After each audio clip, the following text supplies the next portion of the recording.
Hello दोस्तों, आप कैसे हैं। मैं आशा करता हूं कि आप लोग अच्छे होंगे। तो दोस्तों, जैसा कि आपको पता है कि मैं किसी भी सब्जेक्ट का पहले उसे थ्योरी पढ़ाता हूं और उसके बाद उसी टॉपिक से संबंधित मैं एमसीक्यू क्वेश्चंस करा देता हूं। दोस्तों, इससे क्या होता है कि आपके जो मैं थ्योरी वाले क्लास में मैं नहीं पढ़ा सका और किसी कारण से आपको छूट गई हो, ठीक है, तो उससे मैं क्या करता हूं कि एमसीक्यू क्वेश्चंस के माध्यम से उस टॉपिक को मैं कवर कर देता हूं। इससे क्या होता है दोस्तों कि वह टॉपिक जो पूरी तरीक़ा से रेडी हो जाता है आपके किसी भी एग्ज़ाम्स के लिए, और दोस्तों उससे बाहर कोई भी क्वेश्चन आने की कोई संभावना नहीं होती है।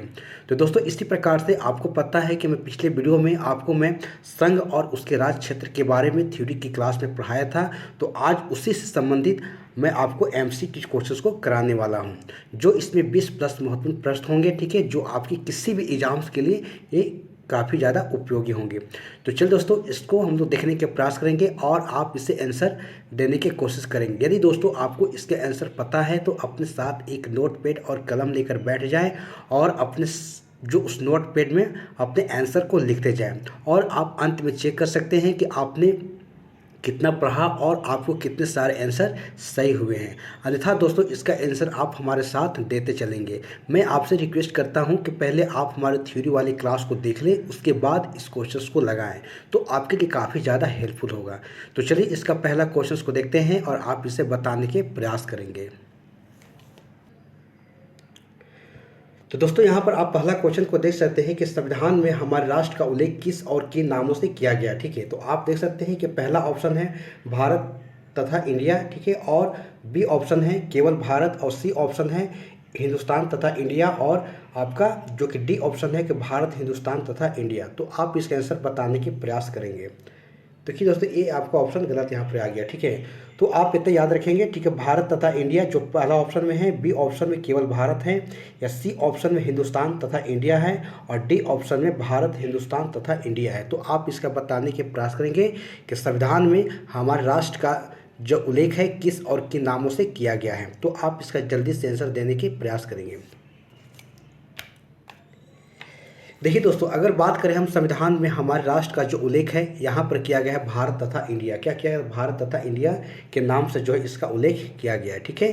तो इससे चलिए थोड़ा की पॉइंट के माध्यम से इसको देख लेते हैं कि क्या इसमें बताया गया है। देखिए दोस्तों, यहाँ आप देख सकते हैं कि इसमें बताया गया है कि संविधान में हमारे राष्ट्र का उल्लेख जो दो नामों से किया गया, ठीक है। एक नाम अर्थात भारत है और दूसरा इंडिया के नाम से इसे किया गया है। दोस्तों, अगर बात करें अनुच्छेद की, बात करें हम, तो इसका एक में जो है इसका उल्लेख किया गया, ठीक है। तो आप देख सकते हैं कि अनुच्छेद एक में इसका उल्लेख किया गया है, और इससे क्या बोला गया? भारत अर्थात इंडिया, जो कि एक क्या है? राज्यों का संघ है, ठीक है। तो आप इस प्रकार से आप याद रख सकते हैं, ठीक है।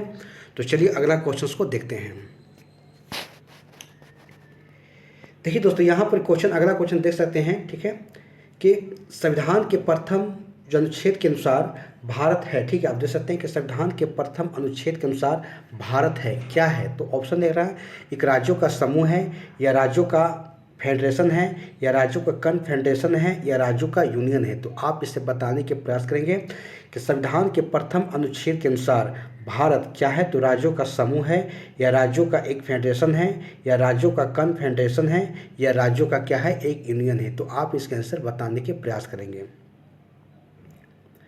देखिए दोस्तों, जस्ट हमने ऊपर वाले क्वेश्चन देखा था कि संविधान के प्रथम अनुच्छेद में देखा कि इसके अनुसार भारत क्या है? तो एक राज्यों का क्या है? यूनियन है। यूनियन मतलब राज्यों का एक संघ है, ठीक है। तो आप इसको राज्यों को संघ लगाने के प्रयास करेंगे, ठीक है।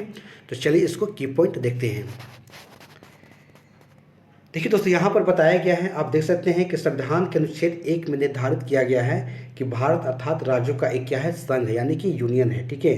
दोस्तों, अगर भारत के राज्य क्षेत्र की बात करें हम, तो देख सकते हैं कि राज्यों का क्षेत्र है, संघ राज्य क्षेत्र है, और ऐसे अन्य राज्यों की बात करें जिसमें कि इसका क्या है? समाविष्ट किए गए, ठीक है। यानी कि इसमें जो भारत के जो कि संघ राज्य क्षेत्र में बातें कही जा रही, ठीक है।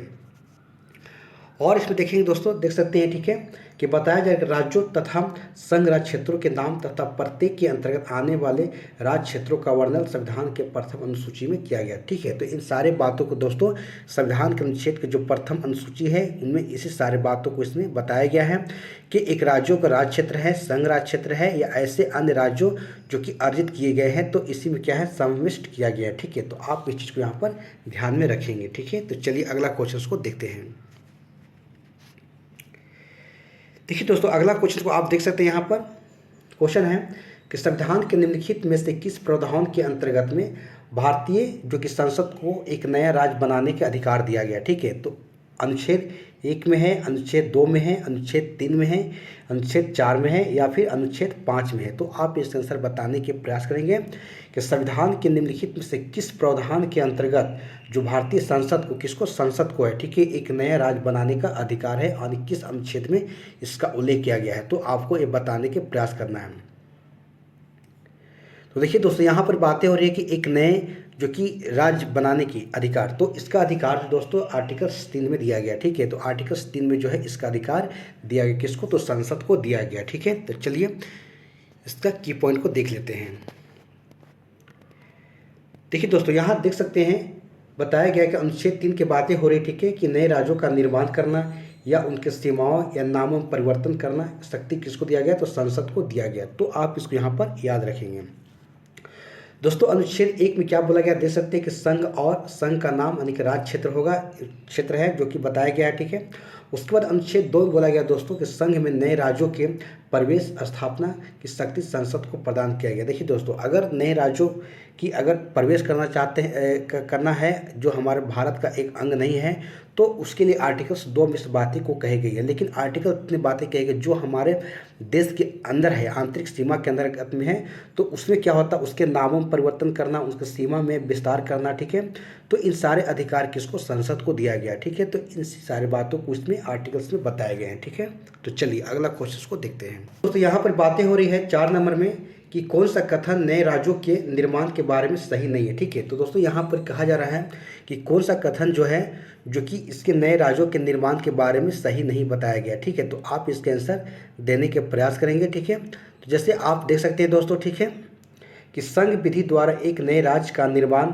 कर सकती है या इस प्रकार की विधि में संविधान की पहल अनुसूची या चौथी अनुसूची के संशोधन का प्रावधान करेगा या इस प्रकार की विधि को अनुच्छेद 368 के प्रयोजनों के लिए संविधान का संशोधन समझा जाएगा या इस प्रयोजन के लिए विधेयक संसद में तब तक पुनः स्थापित जब तक कि इसे उस राज्य के विधानमंडल को निर्दिष्ट नहीं कर दिया जाए किया गया हो जिन क्षेत्रों में उसके नाम या सीमाओं को इसका प्रभाव पड़ता है। ठीक है, तो आप इसका बताने के प्रयास करेंगे। तो दोस्तों इसमें यही बातें कही जा रही है। ठीक है, कि नए राज्यों के निर्माण के बारे में बताया जा रहा है। ठीक है, नए राज्यों के जो निर्माण के बारे में कौन सा कथन इसमें सही नहीं है। ठीक है, बाकी सही होगा और एक इसमें गलत होगा। देखिए दोस्तों, अगर ऑप्शन सी की बात करें हम देख सकते हैं, ठीक है, कि इस प्रकार की विधि को अनुच्छेद 368 के प्रयोजन के लिए संविधान का संशोधन समझा जाएगा, ऐसा बात इसमें नहीं बताया गया। ठीक है, तो दोस्तों यहाँ पहला ऑप्शन जो है संसद विधि द्वारा एक नए राज्य का निर्माण कर सकती है, बिल्कुल सही बात है, और जबकि यहाँ पर आपको सी गलत है। ठीक है, और दोस्तों बी में कहा जा रहा है कि इस प्रकार की विधि में संविधान की पहली अनुसूची और चौथी अनुसूची के संशोधन का प्रावधान होगा, बिल्कुल ये सही दोस्तों कहा गया है। उसके बाद अगर डी की बात करें दोस्तों, तो इस प्रयोजन के लिए विधेयक संसद में तब तक पुनः स्थापित जब तक इसे उस राज्य के विधानमंडल को निर्दिष्ट नहीं कर दिया गया जिसके क्षेत्र, सीमा या नाम में प्रभाव पड़ता है। ठीक है, तो इन सारे बातों को आप देख सकते हैं, आपको याद रखना है, जो कि एक आपके पॉइंट गलत है, इसमें 368 की जरूरत नहीं पड़ेगा। ठीक है, चलिए तो देखिए दोस्तों यहाँ पर बातें हो रही है थोड़ा नए राज्यों के निर्माण के लिए विधि हेतु अनुच्छेद 368 के तहत विशेष प्रक्रिया संविधान संशोधन नहीं अपनाई जाती। ठीक है, तो उसी बातों को यहाँ पर कहा जा रहा है दोस्तों। ठीक है, तो आप ये चीज़ को ध्यान में रखिएगा। उसके बाद देखते दोस्तों कि अर्थात संसद साधारण बहुमत से नए राज्यों का निर्माण कर सकती है। ठीक है, तो ये बात सही है कि संसद जो है साधारण बहुमत से नए राज्यों का निर्माण कर सकती है और इसके लिए अनुच्छेद 368 की आवश्यकता नहीं पड़ती है। ठीक है, उसके बाद दोस्तों देखते हैं अगला लिखा हुआ है कि अनुच्छेद 4 के 2 के अनुसार इस प्रकार की विधि अनुच्छेद 368 के प्रायोजन के लिए संविधान का संशोधन नहीं समझी जाएगी, यानी इसके लिए 368 की जरूरत नहीं पड़ेगा। ठीक है, तो चलिए अगला क्वेश्चन को देखते हैं। देखिए दोस्तों वही बातें कही जा रही है, देख सकते हैं कि भारत में नए राज्य एक सूचित करने वाले विधेयक को पारित होना आवश्यक है। ठीक है, अनिवार्य है। ऑप्शन है कि संसद में साधारण बहुमत तथा कम से कम 2/3 राज्यों के अनुसमर्थन के द्वारा या संसद में साधारण बहुमत के द्वारा या संसद में 2/3 बहुमत तथा कम से कम 2/3 राज्यों के अनुसमर्थन के द्वारा या उपयुक्त में से कोई भी नहीं। तो आप इसके आंसर बताने के प्रयास करेंगे। ठीक है। तो यहाँ यही बातें कही जा रही दोस्तों कि एक नए राज्य यानी कहने की एक यही बातें कही जा रही, ठीक है, कि भारत में एक नए राज्य को सृजित करने वाले विधेयकों को पारित होना अनिवार्य है, ठीक है। तो आप ऑप्शन के सहारे इसका आंसर देने का प्रयास करेंगे और अपने नोट पैड में जो है इसका आंसर आप लिख लेंगे, ठीक है, कि आपको कौन सा इनमें आंसर आपको लग रहा है और बाद में आप इसको अंतिम में चेक करके आप काउंट कर सकते हैं।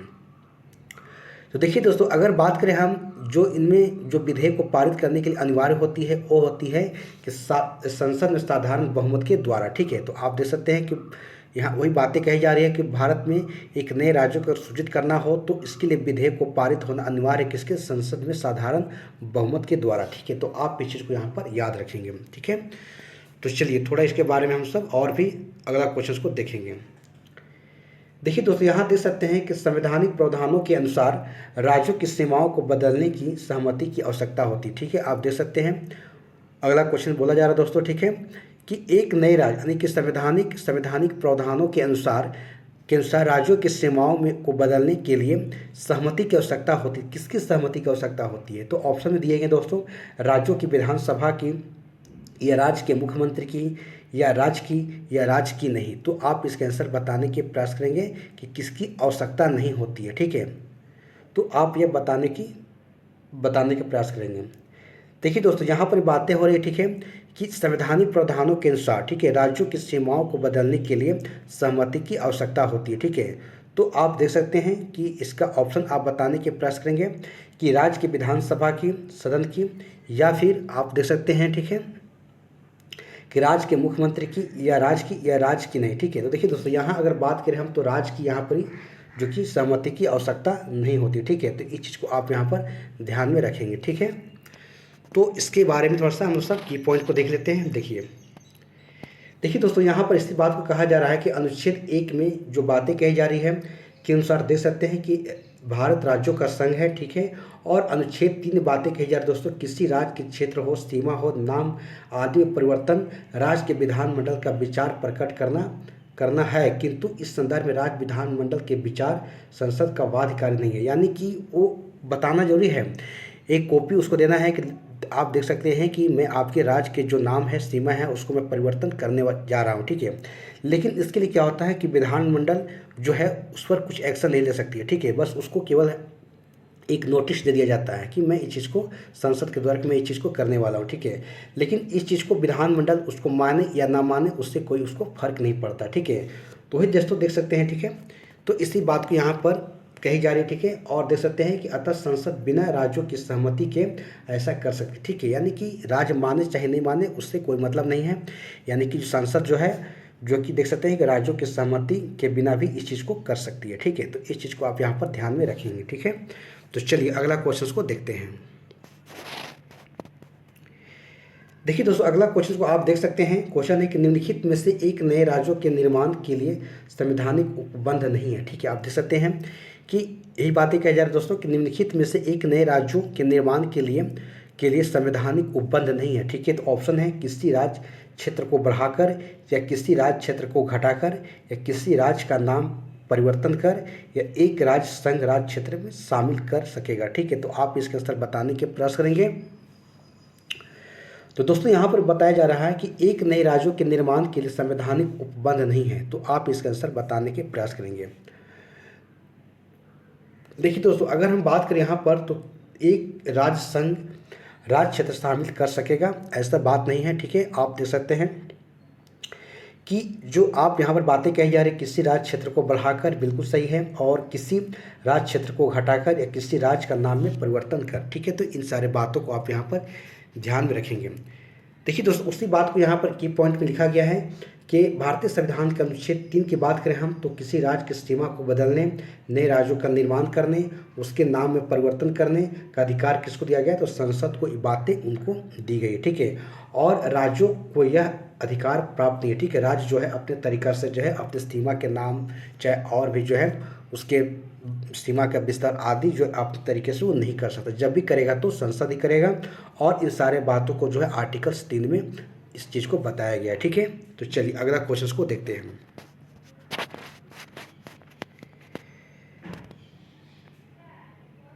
देखिए दोस्तों, यहाँ पर बातें हो रही है, देख सकते हैं कि निम्नलिखित में से कौन सा जो कि संविधान के अनुच्छेद 3 के तहत संसद के एक कानून द्वारा संभव नहीं है। ठीक है, यानी कि अनुच्छेद 3 की बातें हैं दोस्तों, तो ही बोल रहा है कि निम्नलिखित में से कौन सा संविधान के अनुच्छेद 3 के तहत संसद के एक कानून द्वारा संभव नहीं है। ठीक है, तो पहला ऑप्शन नए राज्यों का गठन करना। ठीक है, तो वो तो कर सकते हैं, राज्यों की सीमा में परिवर्तन करना कर सकते हैं, या राज्यों की सीमाओं में परिवर्तन या नए राज्यों का प्रवेश। ठीक है, तो आप ये बताने के प्रयास करेंगे। ठीक है, जस्ट इसका पहले हम लोग इसके आर्टिकल्स 2 के बारे में डिस्कशन कर लिए थे।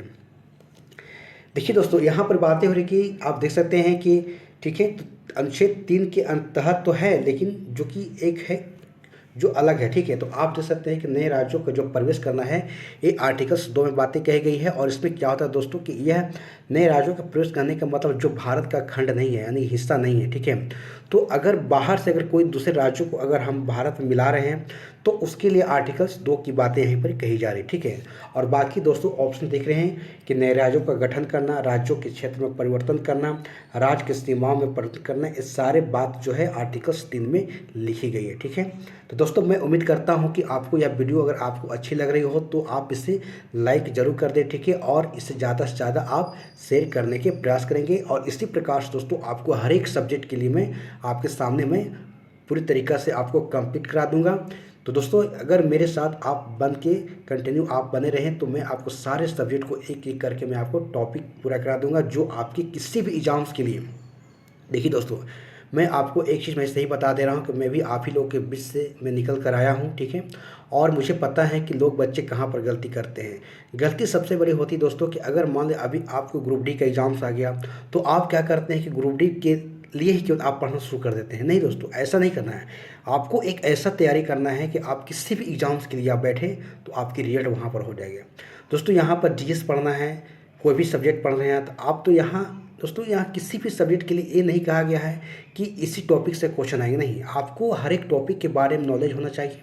ठीक है, तभी आप एग्ज़ाम क्वेश्चंस को सही कर पाएंगे। क्योंकि आज दोस्तों चाहे एग्ज़ाम छोटा हो चाहे बड़ा हो, सभी का आप देख सकते हैं कि लेवल एक समान हो गया है। ठीक है, तो आपको ये नहीं सोच के पढ़ना है कि ग्रुप डी का एग्ज़ाम हो रहा है, एग्ज़ाम है तो कहीं ग्रुप डी का बैच स्टार्ट हुआ है तो हम ग्रुप डी का हम क्लास कर, नहीं, ऐसा नहीं।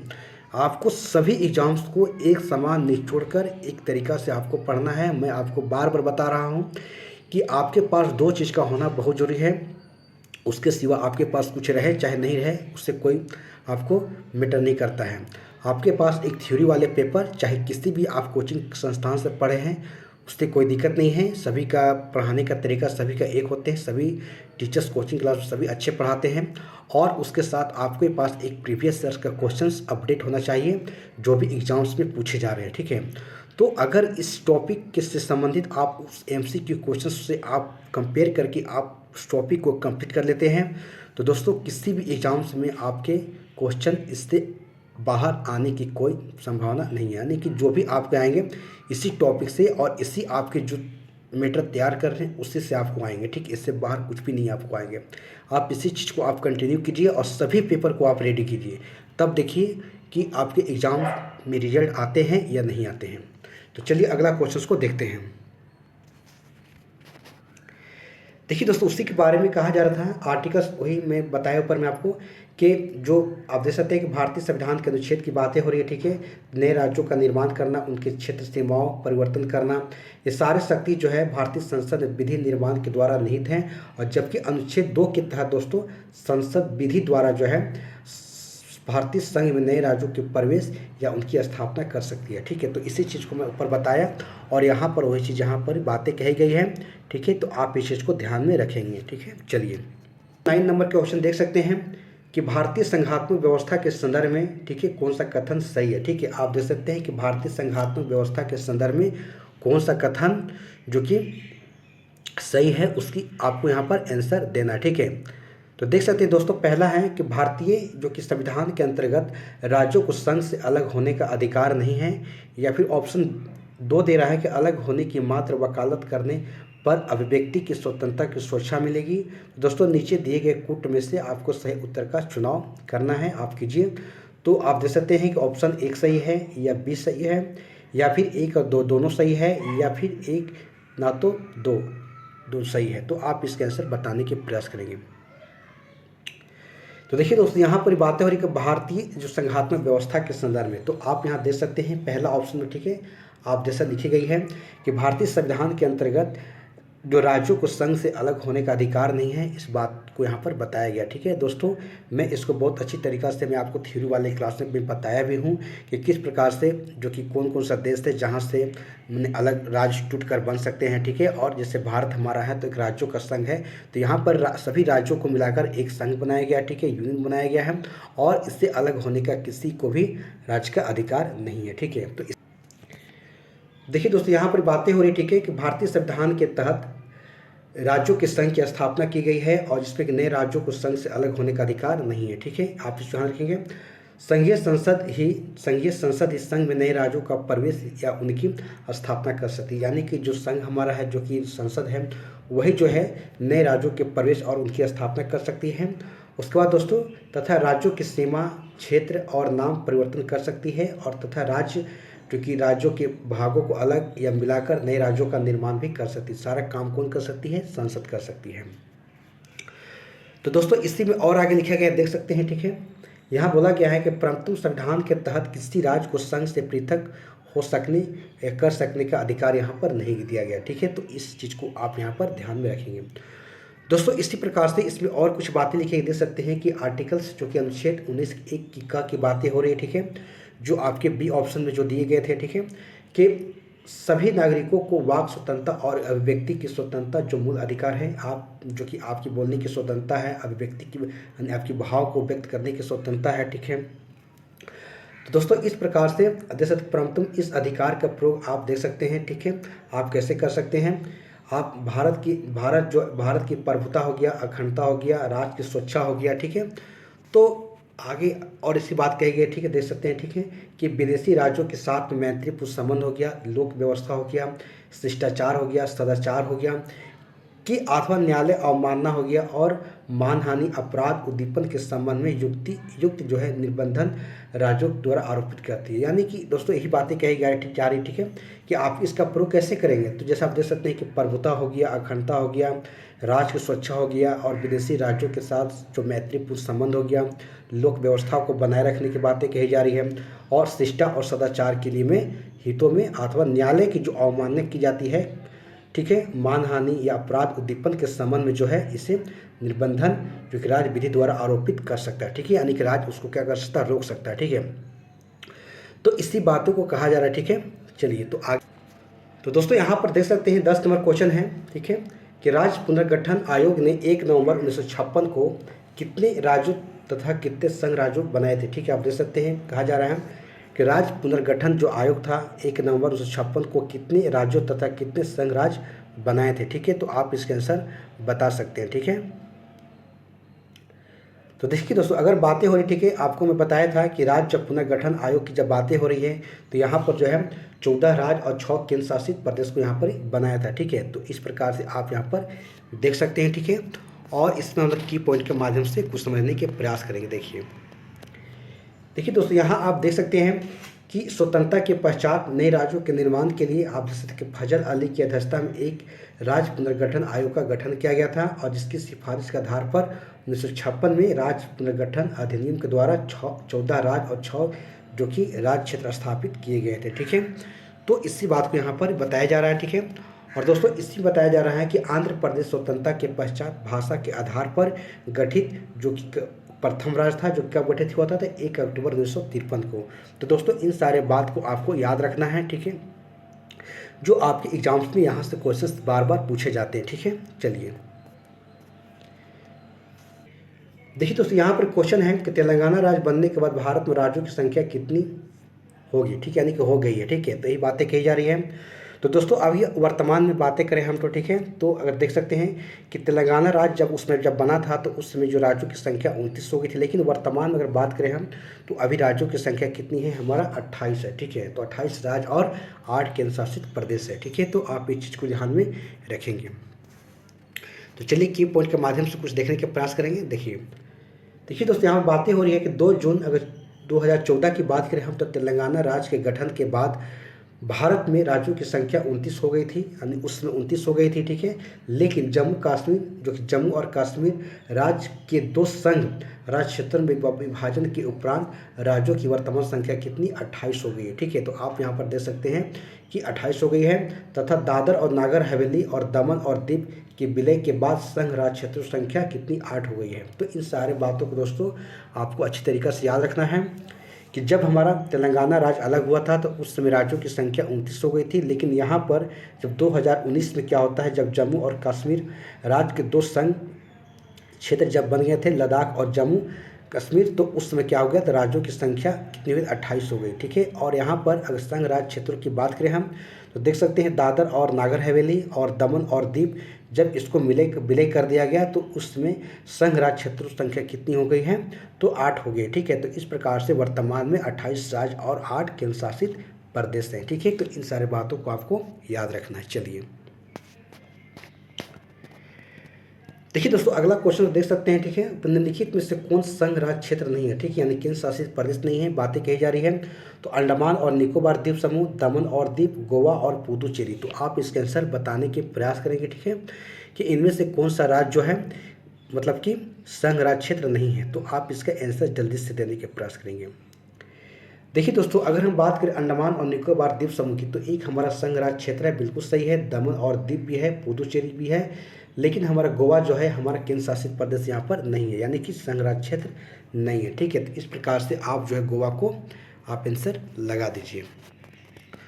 दोस्तों यहाँ पर की पॉइंट देख सकते हैं, ठीक है, थोड़ा सा है कि भारत के संविधान की जो पहली अनुसूची में जो कि राज्यों और संघ राज्य क्षेत्रों का उल्लेख किया गया है, आप इसको ध्यान रखिएगा। और इस अनुसूची में गोवा के राज्यों के अंतर्गत, जबकि देखा जाए तो शेष जो विकल्प जो आपको दिए गए हैं, जैसे आप देख सकते हैं कि अंडमान और निकोबार द्वीप समूह है, दमन और दीव है, गोवा है, पुदुचेरी है, तो एक क्या है हमारा राज्य जो कि संघ क्षेत्र है, ठीक है। तो इस चीज़ को आप यहाँ पर ध्यान में रखेंगे। चलिए तो अगला क्वेश्चन को देखते हैं। देखिए दोस्तों, अगला क्वेश्चन देख सकते हैं कि किस संविधान संशोधन के द्वारा दिल्ली को राष्ट्रीय राजधानी के क्षेत्र का दर्जा दिया गया, ठीक है। तो आप यह देख सकते हैं, ऑप्शन है 67वां जो संविधान संशोधन, या फिर 68वां संविधान संशोधन, या फिर 69वां संविधान संशोधन, या फिर 70वां संविधान संशोधन। तो किस संविधान संशोधन के तहत जो है आप देख सकते हैं कि दिल्ली को जो है एक राष्ट्रीय राजधानी का दर्जा दिया गया। तो आप इसके आंसर बताने के प्रयास करेंगे।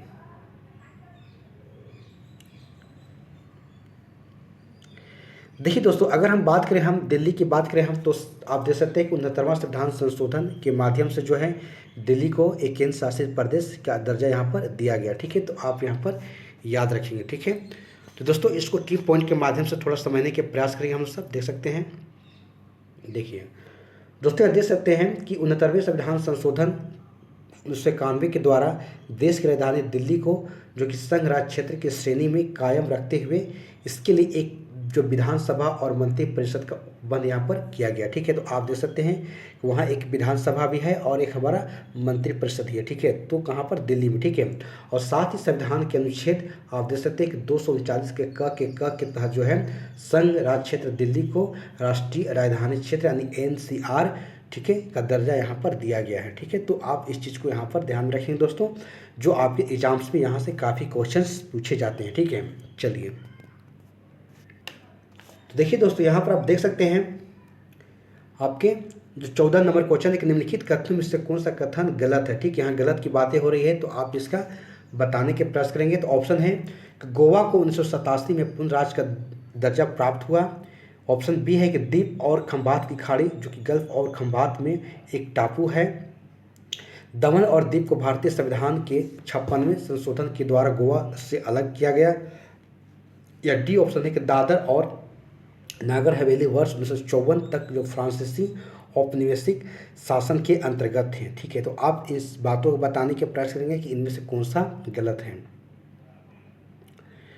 तो देखिए दोस्तों, यहाँ पर बातें हो रही है गलत की, ठीक है। तो आप ऑप्शन में पढ़ते जाएंगे कि गोवा को 1987 में पूर्ण राज्य की दर्जा प्राप्त हुआ, ये बिल्कुल सही बात यहाँ पर कही जा रही है दोस्तों, ठीक है। उसके बाद देख सकते हैं कि द्वीप और खंबात की खाड़ी जो कि एक क्या है, एक टापू है, बिल्कुल सही है। आप देख सकते हैं सी ऑप्शन है कि दमन और दीव की अगर बात करें दोस्तों, तो दमन और दीव को भारतीय संविधान के जो 56वें संशोधन द्वारा गोवा से अलग कर दिया गया, बिल्कुल ये भी सही है, ठीक है। और आप यहाँ देख सकते हैं कि दादर और नागर हवेली वर्ष 1954 तक फ्रांसीसी औपनिवेशिक शासन के अंतर्गत थे। दोस्तों यहाँ पर देख सकते हैं फ्रांसीसी के नहीं बल्कि क्या थे, पुर्तगालियों के अंतर्गत में, ठीक है। तो यहाँ पर जो है फ्रांसीसी यहाँ पर नहीं होगा, क्या होगा, पुर्तगाली शासन के, ठीक है, यहाँ पर अधीन थे, ठीक है। तो आप इस चीज़ को यहाँ पर ध्यान में रखेंगे। चलिए तो अगला क्वेश्चन को देखते हैं। तो दोस्तों यहाँ पर थोड़ा की पॉइंट इसके बारे में लिखा गया है, आप इसको भी थोड़ा देख सकते हैं, ठीक है। देख लीजिए, देखिए दादर और नागर हवेली जो 1954 तक पुर्तगाली जो कि शासन के अधीन थे, ना कि फ्रांसीसी के, ठीक है। इस बात को मैं बताया। उसके बाद दोस्तों आप देख सकते हैं कि अंतर्राष्ट्रीय न्यायालय के भारत के पक्ष में निर्णय के पश्चात दादर और नागर हवेली को भारत को मिला लिया गया था। तो इसी बातों को यहाँ पर बताया जा रहा है, ठीक है। तो चलिए अगला क्वेश्चन को देखते हैं। देखिए दोस्तों अगला क्वेश्चन है कि सिक्किम भारत का एक नया राज्य बनाया गया था, ठीक है। आप देख सकते हैं कि सिक्किम भारत का एक नया राज्य बनाया गया था। ऑप्शन देख रहे हैं कि 30वें संविधान संशोधन के अंतर्गत, या 35वें संविधान संशोधन के अंतर्गत, या 32वें संविधान संशोधन के अंतर्गत, या फिर 42वें संविधान संशोधन के अंतर्गत। तो आप इसके आंसर बताने के प्रयास करेंगे दोस्तों ये सारे क्वेश्चन जो है किसी भी एग्जाम्स के लिए ये सब दुलरुआ क्वेश्चन है, ठीक है। ये सब हमेशा आपको एग्जाम्स में देखने को मिलेंगे, ठीक है। जैसे 42वां संविधान संशोधन हो, सिक्किम हो, ये सब क्या है, एकदम फेमस क्वेश्चन है। आप किसी भी एग्जाम में देखिएगा ये सब जो किसी भी एग्जाम्स के लिए क्या है, सब दुलरुआ क्वेश्चन बोला जाता है सबको, ठीक है। आप दुलरुआ समझ सकते हैं, ठीक है। तो वही है कि एकदम प्यारा क्वेश्चन है सब, ठीक है। तो वही बोला कि सिक्किम भारत का एक नया राज्य बनाया गया, ठीक है। तो आप देख सकते हैं कि 30वें संविधान संशोधन के अंतर्गत में, या फिर 35वें संविधान संशोधन के अंतर्गत में, या फिर 32वें संविधान संशोधन के अंतर्गत में, या 42वें संविधान संशोधन के अंतर्गत में। तो आप इसके आंसर बताने के प्रयास करेंगे। तो देखिए यहाँ पर बातें हो रही कि 35वें संविधान संशोधन के अंतर्गत में जो है भारत का एक राज्य बनाया गया था, किसको, सिक्किम को, ठीक है। तो इसके बारे में इतना ध्यान रखिए और इसको हम सब की पॉइंट के माध्यम से और कुछ देखने का प्रयास करेंगे। देखिए दोस्तों यहाँ देख सकते हैं कि 35वें संविधान संशोधन 1974 के द्वारा जो है सिक्किम को भारत का एक सहयुक्त राज्य यानी कि एसोसिएट स्टेट के रूप में शामिल किया गया, ठीक है। लेकिन अगले जो 36वें संविधान संशोधन के माध्यम से 75 में सिक्किम को जो है 22वां राज्य का पूर्ण राज्य का दर्जा प्रदान किया गया। दोस्तों ये सब क्वेश्चन एकदम इम्पोर्टेंट है आपके एग्जाम्स में, क्योंकि ये सब प्यारा क्वेश्चन है। हमेशा जो है जो भी सेटर होते हैं एग्जाम्स में जो क्वेश्चन सेटिंग करते हैं, तो उनके लिए हमेशा सारे क्वेश्चन पर जो है कुछ कुछ ऐसे क्वेश्चन रहते हैं, डायरेक्टली सब क्वेश्चन को उठाकर दे देते हैं, ठीक है। तो आप इस चीज़ को यहाँ पर याद रखिएगा। चलिए तो अगला क्वेश्चन को देखते हैं। देखिए दोस्तों यहाँ पर 16 नंबर क्वेश्चन है कि बिहार को काटकर एक नया पृथक जो कि वनांचल राज्य बनाना संभव है, ठीक है। तो आप देख सकते हैं वही बातें कही जा रही है दोस्तों कि बिहार को काटकर एक पृथक जो कि वनांचल राज्य बनाना संभव है। तो ऑप्शन एक था, ठीक है, राज्य विधानसभा में कानून पारित करके, या फिर राज्यपाल के द्वारा अध्यादेश को पारित करके, या संवैधानिक औपचारिकता को समाप्त करके, ठीक है। दोस्तों ये काफ़ी क्वेश्चंस पुराने हैं, लेकिन आपको फिर भी आपको इस प्रकार के क्वेश्चंस को आपको रेडी करना है, ठीक है। क्योंकि क्वेश्चंस आपके कहीं से भी हो सकते हैं इस क्वेश्चंस कि आपको ऑप्शन में डाल दें। जब ऑप्शन में डाल देगा तो आप इसको आराम से इसको छांट सकते हैं, ठीक है। तो इसलिए मैं सारे प्रकार के क्वेश्चंस जो है आपके सामने मैं लाया हूँ, ताकि आप जो हर प्रकार के क्वेश्चंस को प्रैक्टिस कर सकें, ठीक है। तो इस चीज़ को बताने के प्रयास करेंगे कि बिहार को काटकर एक पृथक वनांचल राज्य बनाना संभव है। तो ऑप्शन है दोस्तों कि राज्य विधानसभा में कानून को पारित करके। देखिए जो राज्य विधानसभा की बातें होती है आप तो पहले छांट सकते हैं बिल्कुल, क्योंकि कोई भी नया राज्य अगर बनाना संभव होता है तो यहाँ पर राज्य की जो विधानसभा की कोई भूमिका नहीं होती, ठीक है। राज्यपाल द्वारा अध्यादेश को पारित करके या संवैधानिक औपचारिकता को समाप्त करके। दोस्तों ऐसा इनमें किसी भी बात में आपको जो कि नहीं दिख रही है जो आपकी आंसर हो सकती है, ठीक है। तो आप इस प्रकार से इनमें से कोई नहीं लगा सकते हैं। दोस्तों जैसा कि आपको पता है आप देख सकते हैं, मैं आपको की पॉइंट के माध्यम से मैं बताने का प्रयास करता हूं। देखिए दोस्तों, राज्यों का निर्माण करने का अधिकार जो कि अनुच्छेद 3 के अंतर्गत में किसको है, संघीय संसद को। संघीय संसद जो है हमारे वही ऐसे काम कर सकता है कि वो जो अपने ही देश के अंतर्गत में जो भी राज्य है उसकी सीमा में परिवर्तन करना या फिर कम करना या विस्तार करना, नाम में परिवर्तन करना, ये सारे काम जो है संसद कर सकता है, ठीक है। अतः बिहार को काटकर जो कि पृथक वनांचल राज्य बनाना संसद के प्रावधानों के द्वारा ही संभव है, ठीक है। तो इसी बात को यहाँ पर कहा जा रहा है दोस्तों। तो आप जो है इस क्वेश्चन के माध्यम से अच्छे प्रकार से आप समझ गए होंगे, ठीक है। चलिए दोस्तों यहाँ पर बताने के प्रयास करेंगे कि छत्तीसगढ़ राज्य स्वरूप में आया। ठीक है, तो आप बताएंगे कि छत्तीसगढ़ जो राज्य जो है स्वरूप में आया, कब आया, तो आप इसका बताने के प्रयास करेंगे। ठीक है, ऑप्शन है 1 नवंबर 2000 को, 10 नवंबर 2000 को, 9 नवंबर 2000 को या 1 जनवरी 2000 को। तो आप इसके आंसर बताने के प्रयास करेंगे। देखिए दोस्तों, अगर हम बात करें ठीक है, तो छत्तीसगढ़ के, तो आप देख सकते हैं कि छत्तीसगढ़ जो राज्य जो अस्तित्व में आए थे, कब आया था, तो 1 नवंबर 2000 ईस्वी को। तो आप यहाँ पर लगाने के प्रयास करेंगे। इस समय क्या 3 राज्य आपको पता है कि छत्तीसगढ़ हो गया, ठीक है, झारखंड हो गया और हमारा उत्तराखंड। आप 2000 ईस्वी में इसकी तीनों को अलग कर दिया गया था। ठीक है, तो उसी प्रकार दोस्तों अगर बात करें हम, आप देख सकते हैं उत्तराखंड की बात करें हम, तो आप जो कि 9 नवंबर 2000 ईस्वी को, और एक और था जो कि 15 नवंबर, जो कि आप देख सकते हैं झारखंड की जो है 15 नवंबर 2000 को झारखंड को भी यहाँ से बिहार से अलग कर दिया गया था। ठीक है, तो आप इस प्रकार से आंसर को याद रख सकते हैं। ठीक है, तो चलिए अगले क्वेश्चन की ओर बढ़ते हैं। देखिए दोस्तों, सेम उसी बात को कहा गया, ठीक है, कि उत्तराखंड राज्य की स्थापना हुई। ठीक है, तो आप बता सकते हैं कि उत्तराखंड राज्य की स्थापना कब हुई है, तो वर्ष 1999 में, वर्ष 2001 में, वर्ष 2000 में या फिर वर्ष 2002 में। तो आप इसके आंसर बताने के प्रयास करेंगे। ठीक है, कि उत्तराखंड राज्य की स्थापना कब हुई थी। तो दोस्तों मैंने आपको बताया कि 2000 ईस्वी में 3 राज्य आप देख सकते हैं कि छत्तीसगढ़, उत्तराखंड और झारखंड, ये 3 राज्यों को जो बनाया गया था। ठीक है, तो उसी में से आपको एक दोस्तों पूछा जा रहा, उत्तराखंड राज्य की स्थापना कब हुई थी, तो कब हुआ था, तो 2000 में। ठीक है, आप यहाँ पर लगा सकते हैं 9 नवंबर 2000 को जो है आप जो है लगा सकते हैं किसको, तो उत्तराखंड की। ठीक है, चलिए